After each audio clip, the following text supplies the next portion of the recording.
संगमनेर शहरामध्ये कवी आनंद फंदी नाट्यगृहाचं काम हे अत्यंत प्रगतीपथावर आहे.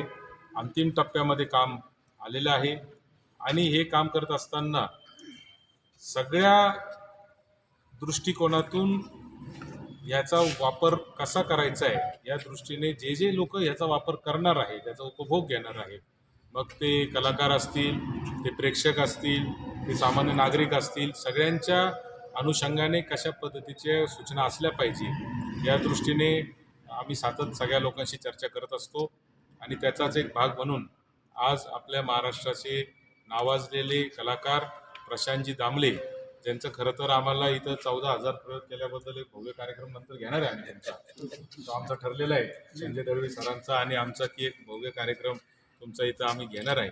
परंतु मला आपल्याला सांगितलं पाहिजे की दामले साहेब आज प्रत्यक्ष पहिल्यांदा बघायला जरी आले असले तरी मागच्या काळामध्ये त्यांनी सतत या नाट्यगृहाच्या कामामध्ये त्यांची मदत आहे.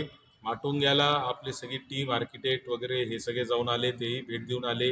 त्याचबरोबर त्यांच्याच आग्रहास्तव राज्याचे उद्योगमंत्री उदयजी सामंत हे देखील मागच्या महिन्यामध्ये इथे येऊन गेले आणि म्हणून त्यांचं मार्गदर्शन हे संगमनेरच्या सगळ्या या नाट्यगृहाला आहे.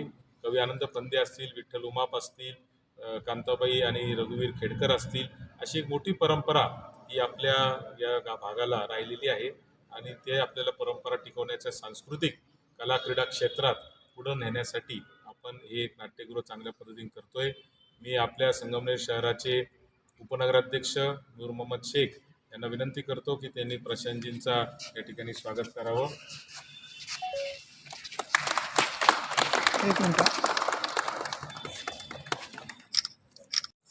त्यांच्या वतीने ते स्वागत करू इच्छितो.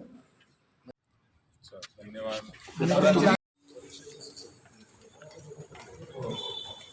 70-80 दिवस बघा, कुठलीही कलाकृती, कुठलीही नाटक आणि कुठलीही नाट्यगृह कमतरता असतेच. ते अरे बापरे कमतरता आहे असं काही इतकं काही मोठं नसतं, आपण ते दुरुस्त करू शकतो. म्हणजे नाटक जसं दुरुस्त करता येतं असं नाट्यगृहसुद्धा दुरुस्त करता येतं. नाटक स्टेजवर आल्यानंतर आपल्याला कळतं की नाटकात ह्या गडबडी आहे. तसंच नाट्याच्या आधीच तुम्हाला बोलवलंय.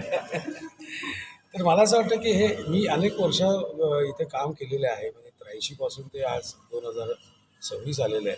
अनेक वेळा या नाट्यगृहात जेव्हा ते ओपन होतं त्यावेळी याची संधी मिळाली होती. इकडचा रसिक प्रेक्षक कसा आहे तेही मला माहिती आहे, म्हणूनच मी रसिक असं म्हटलं. आणि मुळात नाट्यसंस्कृती महाराष्ट्रभर आहे. संगमनेर हे एक अतिशय महत्त्वाचं सेंटर आहे पुणे नाशिकच्या मधलं. त्यामुळे आम्हाला या ठिकाणी नाट्यप्रयोग करण्याची संधी सहज उपलब्ध होऊ शकते. या दृष्टीने हे आता अंतिमपर्यंत नाट्यगृह त्याला बंदिस्त करण्यात आलेलं आहे.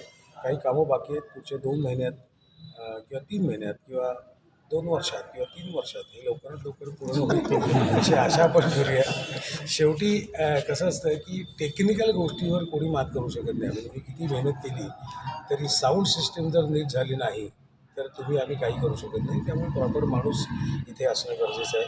मी दादांना पण विनंती केली की व्यवस्थित माणसं नेमून हे जर चांगलं काम केलं तर आपल्याला, मला असं वाटतं की साधारण पुढच्या 3 महिन्यात तरी हे नाट्यगृह व्यवस्थितपणे चालू होईल आणि आम्हाला संपूर्ण महाराष्ट्रातील आमच्या सर्व नाट्यकलाकारांना, निर्मात्यांना या ठिकाणी परत एकदा नाटक सादर करण्याची संधी मिळेल. आणि परत एकदा सगळ्यांना या नाट्यगृहाशी संबंधित असलेल्या सर्वांना मनापासून विनंती, हे नाट्यगृह तुमचं आहे, अशा पद्धतीने तुम्ही काम करा. आम्हीसुद्धा आमचं आहे, या पद्धतीने आम्ही काम करू. आणि रसिक प्रेक्षकांनाही विनंती आहे, हे तुमचं घर आहे, अशा पद्धतीने हे स्वच्छता इथे राखणं गरजेचं आहे. शासन त्यांचं काम करतं, पण त्याचं राखण्याचं काम हे आपण करायचं असतं, कारण ही सार्वजनिक प्रॉपर्टी आहे. त्यामुळे सगळ्यांना परत एकदा नम्र विनंती आहे, आपलं आहे आपलं माना. तर राज्यभर पाहिलं तर दयनीय अवस्था म्हणजे काय सांगू की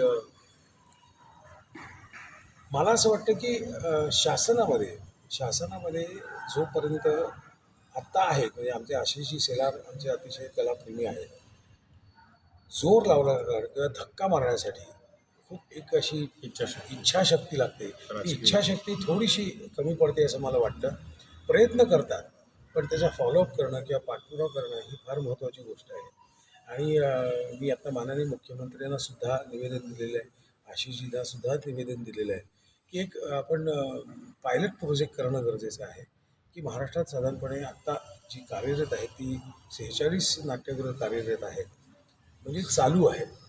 चांगली 2-3च आहेत, पण चालू कंडिशनमध्ये आहे.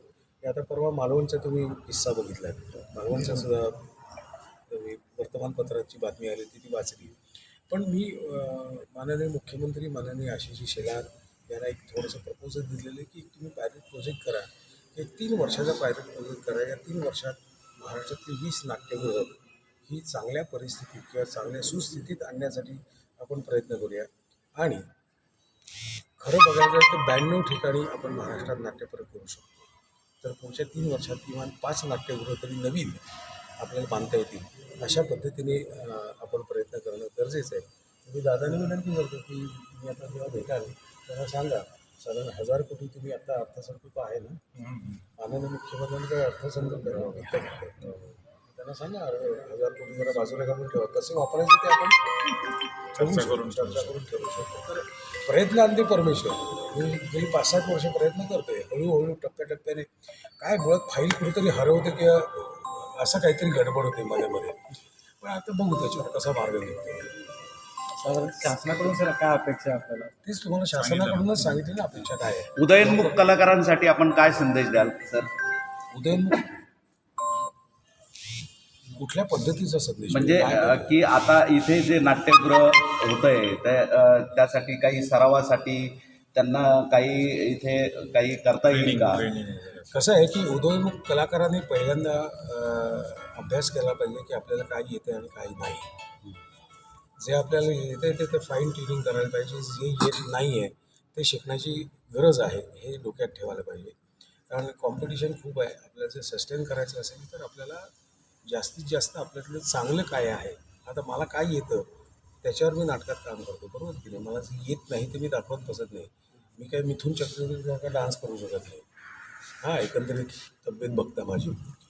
तर आपल्याला जे येतं ते जास्तीत जास्त पॉलिश कसं करता येईल ह्याच्याकडे लक्ष ठेवायला पाहिजे. आणि मी संगमनेर नगरपालिकेला विनंती करेन, आमचे महापौर उपमहापौर साहेब पण आहेत, त्यांना विनंती करेन की संगमनेरमध्ये जेवढी महाविद्यालयं आहेत त्यांच्या सुट्टीच्या काळात त्यांनी नगरपालिकेतर्फे आणि आमच्या परिषदेतर्फे एक नुसतं नाट्य वाचनाची स्पर्धा केली. आधी बोलता आलं पाहिजे. बोलल्यानंतर तुमचा आवाज काय आहे, पिच काय आहे, तुम्हाला काय किती वरच्या पट्टीत बोलू शकता. कारण नाटकात काम करताना वरच्या पट्टीत आवाजात काम करावं लागतं. तुमच्या आवाजाची साथ काय आहे, म्हणजे तुमचा चिरका आवाज आहे का, घोगरा आवाज आहे का, जाड आवाज आहे का, पातळ आवाज आहे का, हे सगळे आवाज तुम्हाला इथे तुम्हाला संगमनेरच्या या वास्तूत व्हायला पाहिजे. कारण ही नाट्यगृह आहे. त्यामुळे नाट्यगृहात महाविद्यालयातील जितकी विद्यार्थ्यांना इंटरेस्ट असेल त्यांना नाट्य वाचन स्पर्धा घेऊ नका. निदान नाट्य वाचन तरी तुम्ही घ्या. नाट्य परिषदेचे आमचे सगळीकडची मंडळी आहेत ती तुम्हाला मदत करतील. आणि ती शक्यतो फुकट ठेवू नका, किमान 10 रुपये तरी ठेवा. आणि फुकटचे काय किंमत राहत सर काही सर, गेली 4 दशके आपण या क्षेत्रामध्ये कार्यरत आहात. एक अभिनय म्हणून एक चांगली ओळख झालेली आहे. खरं तर म्हणजे ओळख पाळख लक्षात आलं असेल तुमच्या. मला असं म्हणायचं आहे की एकूण नाट्यसृष्टीला दिवस कसे असतील? हे बघा, मराठी नाटकाचा जो प्रेक्षक आहे ना तो अतिशय हुशार आहे. हिंदी चित्रपटात त्यांना काही बघायला आवडेल, पण मराठी नाटक म्हटलं की त्यांना त्यातला ताकद लागते तुमच्या संहितेत. आणि ती संहितेत ताकद असलेली नाटकं व्यवस्थित चालतात. पाट्या टाकणं आपल्याला कळतं ना. 500 रुपये देऊन मी पाट्या टाकणारा कलाकार का होऊ, असं एक असतं. शेवटी मेहनतीचे पैसे आहेत. त्यामुळे रसिक प्रेक्षक अतिशय हुशार आहे.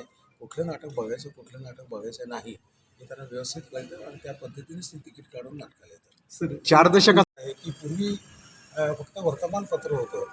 आज तुम्ही माझ्यासमोर जे कॅमेरा घेऊन उभं ते नव्हतं. हा मोठा फरक आहे. सर, OTTच्या जमान्यामध्ये नाट्यगृहाकडे आता किंवा नाट्याकडे प्रेक्षक वर्ग वळतो आहे. खरं सांगू का की AIचा जमाना आहे, बरोबर. ते AIच्या जमान्यामध्ये नाटक आणि स्पोर्ट्स या 2 गोष्टींना AIचा बाप पण हलवू शकत नाही. जे तुम्हाला प्रत्यक्ष तुम्हाला कोबीची भाजी फक्त चित्रात दाखवून चालेल काय नाही ना, ते खायलाच पाहिजे ना. मग तसं तुम्हाला जर नाटक बघायचं असेल, लाईव्ह बघायचं असेल तर तुम्हाला इथेच यायला पाहिजे. किंवा तुम्हाला क्रिकेट बघायचं असेल तर तुम्हाला ग्राउंडवर जाऊन बघायला पाहिजे. ते टी व्हीवर दिसतं पण खरा आनंद तिथे बघण्यात आहे ना. आजूबाजूला 100, 200, 250, 3,000 लोक आरडाओरडा करतायत आणि त्यामध्ये बसून आपण मॅच बघतो. तर त्यामुळे AIचा बाब जरी आला तरी नाटक आणि स्पोर्ट्स याला कोणी टच करू शकत नाही. मग OTT असो तो OTT असो काही असो.